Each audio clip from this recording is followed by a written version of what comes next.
ಕನ್ನಡ ಚಿತ್ರರಂಗಕ್ಕೆ ಹೊಸ ಅಲೆ ತುಂಬ ಫೋರ್ಸ್ಫುಲಿ ಶುರುವಾಗಿದೆ. ನೋಡಿ, ತಮಾಷೆ ಏನು ಅಂತಂದ್ರೆ ಇದನ್ನ ವಿಚಿತ್ರವಾದ ಐರನಿ ಅಂತಿರೋ ವಿಪರ್ಯಾಸ ಅಂತೀವೋ ನಮ್ಗೆ ಗೊತ್ತಿಲ್ಲ.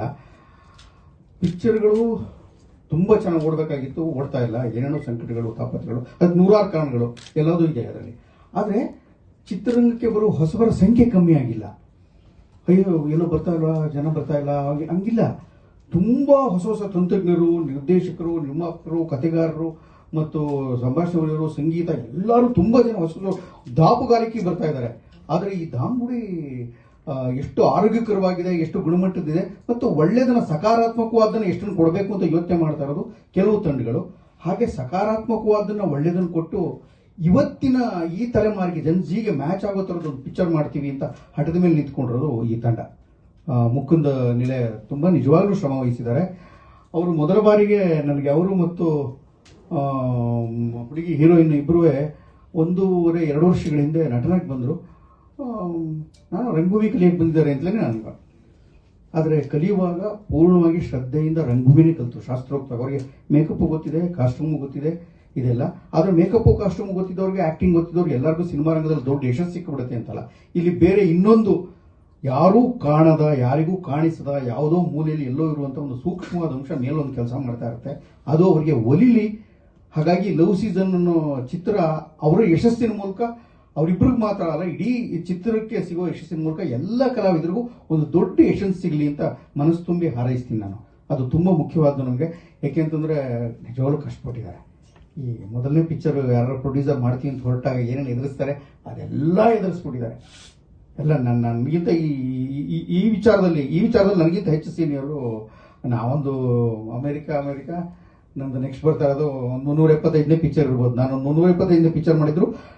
ಚಿತ್ರ ತಯಾರಿ ಮತ್ತು ಅದನ್ನ ಕಂಪ್ಲೀಟ್ ನಮ್ಮೆಲ್ಲರಿಗಿಂತ ಹೆಚ್ಚು ಆರ್ದು ಕೂದ್ಬಿಟ್ಟಿರೋದು ಜೈತೀರ್ಥ. ದೊಡ್ಡ ಸಂತೋಷ ಯಾವುದಂದ್ರೆ ಇದು ಅಪ್ಪಟ ಕನ್ನಡಿಗರ ರಂಗಭೂಮಿಯವ್ರ ಚಿತ್ರ ಅಂತ ಹೇಳಕ್ ಇಷ್ಟಪಡ್ತೀನಿ. ಇದು ರಂಗಭೂಮಿ ಅಂತಂದ್ರೆ ಹೀರೋ ರಂಗಭೂಮಿಯವನು, ಹೀರೋಯಿನ್ ರಂಗಭೂಮಿನೋಡು. ನಮ್ಮ ಹುಡುಗಿನೂ ಚಂದ್ರಗೌಡ ನಾಗಭರಣ ಅವ್ರ ತಂಡದಲ್ಲಿ ಕೆಲಸ ಮಾಡ್ತಾ ಇದ್ದಲ್ಲ ಕಣಮ್ಮ. ಅವರು ಇದ್ದವರು. ಆಮೇಲೆ ನಾನಾಗಲಿ, ರಾಜೇಶ್ ನಟರಂಗಾಗಲಿ, ಅವ್ರ ಸಂಗೀತ ಅಂತೂ ಗುಬ್ಬಿಯವರಣ್ಣವ್ರ ಮರಿಮಗಳು. ಹಾಗಾಗಿ ಬಹುತೇಕ ಅವನು ನಾನು ರೆಗ್ಯುಲರ್ ಥಿಯೇಟರ್ ಮಾಡೋದೆಲ್ಲ ನೋಡಿದ್ದೀನಿ. ಇವನು ಥಿಯೇಟರ್ನವ್ರಿಗೆ ಹೆಚ್ಚು ಸೆನ್ಸಿಬಿಲಿಟಿ ಇಟ್ಕೊಂಡಿರ್ತಾರೆ. ಜೈತೀರ್ಥ ಅಂತೂ ಅಪ್ಪಟ ಅಭಿನಯ ತರಂಗದವರು, ರಂಗಭೂಮಿಯವರು. ಹಾಗಾಗಿ ರಂಗಭೂಮಿನವರು ಇವರೆಲ್ಲ ಸೇರಿಕೊಂಡು ಮಾಡಿರುವಂಥ ಒಂದು ಚಿತ್ರಕ್ಕೆ, ಕನ್ನಡದ ಚಿತ್ರಕ್ಕೆ ಕನ್ನಡಿಗರು ಪ್ರೀತಿ ತೋರಿಸ್ಬೇಕು ಅಂತ ನಾನು ತುಂಬ ಆಸೆ ಪಡ್ತೀನಿ. ಆ ಇಬ್ಬರು ಅಲ್ಲಿ ಕಲ್ತರು ಅಂತ ಮಾತ್ರ ಕಾರಣಕ್ಕಾಗಲ್ಲ. ಒಟ್ಟು ಕನ್ನಡ ಈಗ ಬೇರೆ ಬೇರೆ ಕಾರಣಗಳಿಗಾಗಿ ಅರಳಿಕೊಳ್ಬೇಕಾಗಿದೆ ಚಿತ್ರೋದ್ಯಮದಲ್ಲಿ. ಆ ಥರದೊಂದು ಪ್ರಾಮಾಣಿಕವಾದ ಪ್ರಯತ್ನ ಮಾಡಿದ್ದಾರೆ. ಮೂರು ಸೀಸನ್ನಲ್ಲೂ ಹೆಂಗೆ ಬೇರೆ ಬೇರೆ ಅಂದರೆ ಹೆಣ್ಣನ್ನ ಪ್ರಕೃತಿಗೆ ನಾನು ಅದೇ ಅನ್ಕೊಂಡೆ, ಅದು ಪ್ರೇಮ ಪರ್ವ ಅಂತಲೋ, ಏನು ಪ್ರೇಮ ಋತು ಅಂತಲೋ ಅಥವಾ ಋತು ಪ್ರೇಮ ಅಂತಲೋ, ಒಂದು ಯಾವಾಗಲೂ ಕನ್ನಡ ಟೈಟ್ಲ್ಗಳ ಬಗ್ಗೆ ಆಸೆ ಒಲಿತಾ ಇರ್ತದೆ. ಆದರೆ ಹೆಚ್ಚು ಎಲ್ಲರೂ ಇಂಗ್ಲೀಷ್ನಲ್ಲೇ ಬಿದ್ದುಬಿಟ್ಟಿರೋದ್ರಿಂದ ನಮ್ಮ ಕೈಲಿ ಇರಲ್ಲ ಅದು. ಅವರು ಕ್ಯಾಚಿ ಆಗ್ಲಿಕ್ಕೆ ಬಹುಶಃ ಮಾಡಿರ್ತಾರೆ, ಆದರೆ ಈಸಿಯಾಗಿ ಸಿಗಲಿ ಅಂತ. ಯಾಕೆಂದ್ರೆ ಪ್ರೇಮ ಪರ್ವ ಅನ್ನೋದು ಹಾಗೆ ಈಗ ಸಮಸ್ಯೆ ಇಲ್ಲ ಬಳಸಕ್ಕೆ. ಯಾಕೆಂದ್ರೆ ತುಂಬ ವರ್ಷ ಆಯ್ತಲ್ಲ, ತುಂಬ ವರ್ಷ ಆಯಿತು. ಅಥವಾ ಪ್ರೇಮ ಋತು ಅಂತಲೋ ಅಥವಾ ಋತುಪರ್ಣ ಅಂತಲೋ, ವರ್ಣಗಳು ಜಾಸ್ತಿ ಇದೆ, ಕಲರ್ಸ್ ಇದೆ ಅಂತ. ಪ್ರತಿಯೊಂದು ಕಲರ್ಗೂ ಬೇರೆ ಬೇರೆ ಸೀಸನ್ಸ್ ಇರ್ತಾವಲ್ಲ. ಹಾಗಾಗಿ ಅದು ಒಂದು ಇದನ್ನು ಕನ್ನಡತನವನ್ನ ನಮ್ಮ ಈ ನೆಲೆಗಟ್ಟಿನ ಈ ಜಾಗದಲ್ಲಿ ಉಳಿಸ್ಕೊಳ್ಳೇಬೇಕಾದ್ದು ಸಿನಿಮಾದಲ್ಲಿ ಅಗತ್ಯವಾಗಿರೋದ್ರಿಂದ ಆ ಥರ ಒಂದು ಪ್ರಯತ್ನದಿಂದ ಎಲ್ಲ ಕನ್ನಡಿಗರೇ ಸೇರಿಕೊಂಡು, ತಂತ್ರಜ್ಞರಾಗಲಿ ಅಥವಾ ಪ್ರತಿಯೊಬ್ಬರು ಆಗಲಿ. ಆಗಲೇ ಪಿಕ್ಚರ್ ಡಿಸ್ಟ್ರಿಬ್ಯೂಷನ್ ತೊಗೊಂಡಿದ್ದಾರೆ ಅಂತ ಕೇಳಿ ನೋಡಿ ಸಂತೋಷ ಆಯಿತು. ಯಾಕೆಂದರೆ ಕಷ್ಟ, ಡಿಸ್ಟ್ರಿಬ್ಯೂಟರ್ ಸಿಗಲ್ಲ, ಎಕ್ಸಿಬಿಟರ್ ಸಿಗಲ್ಲ, ಪ್ರದರ್ಶಕರು ಹಿಂಗಾಗ್ಬಿಟ್ಟಿದೆ. ಎಷ್ಟು ಕಷ್ಟ ಇದೆ ಅಂತಂದರೆ ಕನ್ನಡ ಪಿಕ್ಚರ್ಗಳೇನೋ ಇವತ್ತು ಪಿಕ್ಚರ್ ಮಾಡೋದು ಎಷ್ಟು ಕಷ್ಟನೋ, ಪಿಕ್ಚರ್ ರಿಲೀಸ್ ಮಾಡೋದು ಡಬಲ್ ಕಷ್ಟ. ಹಾಗಾಗಿ ಅದು ಪ್ರಯತ್ನ ಮಾಡಿ 3ನೇ ತಾರೀಕು ಅಂತ ಅನೌನ್ಸ್ ಮಾಡಿ ಪಿಕ್ಚರ್ ಮಾಡ್ತಾ ಇದ್ದಾರೆ. ಅವ್ರಿಗೆ ಒಳ್ಳೇದಾಗಬೇಕು. ನಾನು ಯಾವಾಗಲೂ ಅವ್ರನ್ನ ಅಂದಿದ್ದಾಗಲೂ ಬನ್ನಿ ಕಂದಮ್ಮ, ಹೋಗಿ ಕಂದಮ್ಮ ಅಂತ ಹಿಂಗೆ ಮಾತಾಡ್ತಾ ಇದ್ದೆ. ಈಗಲೂ ಅದೇ ಹೇಳ್ತೀನಿ, ನಮ್ಮ ಕಂದಮ್ಗಳಿಗೆ ಅಷ್ಟೂ ಜನಕ್ಕೂ ಒಳ್ಳೇದಾಗಬೇಕು.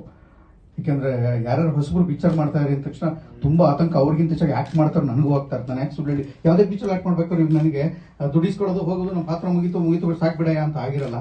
ಅಯ್ಯೋ ಪಾಪ ಪಿಕ್ಚರ್ ಗೆಲ್ಲಪ್ಪ, ಹೆಂಗಾರು ಪಿಕ್ಚರ್ ಓಡಲಿ, ಏನೋ ಕಷ್ಟಪಟ್ಟಿದ್ದು ಒಳ್ಳೆ ಪಿಕ್ಚರ್ ಹೋಗ್ಬಿಟ್ಟು ಇನ್ನೊಂದಷ್ಟು ಒಳ್ಳೇದಾಗಲಿ ಅಂತ ಹಾರೈಸ್ತಾ ಇರ್ತೀವಿ. ಹಾಗೆ ಮುಕುಂದಂಗಾಗಲಿ, ಹೀರೋಯಿನ್ಗಳಿಗೆ ಅಷ್ಟು ಜನ 3 ಜನಕ್ಕಾಗಲಿ ಅಥವಾ ಡೈರೆಕ್ಟ್ರಿಗಾಗಲಿ, ವಿಶೇಷ ಪ್ರೊಡ್ಯೂಸರ್ಗಾಗಲಿ, ಪ್ರತಿಯೊಬ್ಬರಿಗೂ ಅಷ್ಟೂ ಜನಕ್ಕೂ ಒಳ್ಳೇದಾಗಲಿ ಅಂತ ಮನಸ್ಸಿಟ್ಟು ಹಾರೈಸ್ತೀನಿ. ಟ್ರೈಲರ್ ಚೆನ್ನಾಗಿತ್ತು. ಟ್ರೈಲರಲ್ಲಿ ಕಥೆಯಲ್ಲಿ ಹೇಳಿರಬಹುದಾದಂಥ ಅನೇಕ ವಿಷಯಗಳನ್ನ ಅಲ್ಲಲ್ಲಿ ಗ್ಲಿಮ್ಸಸ್ ತೋರಿಸ್ತಾ ಹೋಗ್ತಾರೆ. ಆ ಹೊಳವುಗಳಿದೆ, ಆ ಅಚ್ಚರಿಯ ಕ್ಷಣಗಳಿದೆ. ಅಂದರೆ ಮೀಸೆ ಇಲ್ದಿರೋ ಮುಕುಂದನ್ ನೋಡ್ತೀರಿ, ಗಡ್ಡ ಹಾಕೋದು ಕೆದರ್ಕೊಂಡ್ರ ಹುಚ್ಚನಂಗ ಆಡಿ ಅಯ್ಯೋ ಹಿಂಗಾಗೋಯ್ತಲ್ಲ ಅಂತ ಹೇಳ್ತಾ ಇರೋ ಮುಕುಂದನ್ನು ನೋಡಿರ್ತೀರಿ ನೀವು. ಈ ಬೇರೆ ಬೇರೆ ಶೇಡ್ಸ್ಗಳು ಕಥೆಯಲ್ಲೂ ಕೂಡ ಸಂಭಾಷಣೆಗಳ ಮೂಲಕ, ಸನ್ನಿವೇಶಗಳ ಮೂಲಕ ಅಲ್ಲಿ ದಾಖಲಾಗ್ತವೆ. ಕಡೆಗೆ ಡೈರೆಕ್ಟರ್ ಆಗಿ ಲಾಸ್ಟ್ ಶಾಟ್ ಅಲ್ಲಿ ಜಯತೀರ್ಥ ಅವರ ಆಕ್ಷನ್ ಅಂದಿರೋದು, ಅವರ ಯಶಸ್ವಿ ಚಿತ್ರಗಳು, ಈ ಆ ಪಾಲು ನಮ್ಮ ಈ ಯಶಸ್ಸು ಸಿಗಲಿ ಅವ್ರಿಗೆ. ಅವ್ರು ಗೆದ್ದಿರೋದು, ಅವ್ರು ತೋರಿಸಿರೋದು, ಅವರು ಆಮೇಲೆ ಗುಣಮಟ್ಟಕ್ಕೆ ಬಹಳ ಒಳ್ಳೆ ಮಾತಾಡೋದು ಆಂಕರ್ ಅಕ್ಕ, ಬಹಳ ಚೆನ್ನಾಗಿ ಹೇಳ್ಬೇಕಂತ ಅದನ್ನ ಸಿಕ್ಕಾಪಟ್ಟೆ ಪಿಕ್ಚರ್ ಮಾಡಿದೀವಿ ಅಂತಲ್ಲ, ಆದ್ರೆ ಮಾಡಿದಷ್ಟು ಪಿಕ್ಚರ್ಗಳು ಒಳ್ಳೆ ಗುಣಮಟ್ಟದಿಂದ ಕೂಡಿದೆ ಅನ್ನೋದು ತುಂಬಾ ಒಳ್ಳೆ ಮಾತು. ಹಾಗಾಗಿ ಅಂತ ಒಳ್ಳೆ ಪಿಕ್ಚರ್ ಕೊಟ್ಟರು. ಇದು ಆ ಥರದೊಂದು ಒಳ್ಳೆ ಪಿಕ್ಚರ್ಗಳ ಸಾಲಿನಲ್ಲಿ ದಾಖಲಾಗಲಿ, ಯಶಸ್ವಿಯಾಗಲಿ ಅಂತ ಮನಸ್ಸಿಟ್ಟು ಹಾರೈಸ್ತೀನಿ. ಇನ್ನೂ ತುಂಬಾ ಜನ ಮಾತಾಡೋರಿದ್ದಾರೆ, ಹಂಗಾಗಿ ಎಲ್ರಿಗೂ ಒಳ್ಳೇದಾಗಲಿ. ಡೈರೆಕ್ಟರ್ ಕೂಡ ಇಂತಾರೆ, ಒಳ್ಳೇದ ತೊಡಪ್ಪ. ನೋಡಿದ್ರೆ ಈಗ ಗಮನಿಸಿದ್ದೆ ನಾನು. ಹ್ಞೂ ಸರ್, ನೋಡಿ ಟ್ರೈ ಮಾಡಿ. ಹಂಗಾಗೋ, ನಂಗೆ ಯಾಕೋ ಹಂಗೆ ಅನಿಸ್ತಾ ಇದೆ ಕಣ, ಚೆನ್ನಾಗಿರೋ. Thank you sir, thank you.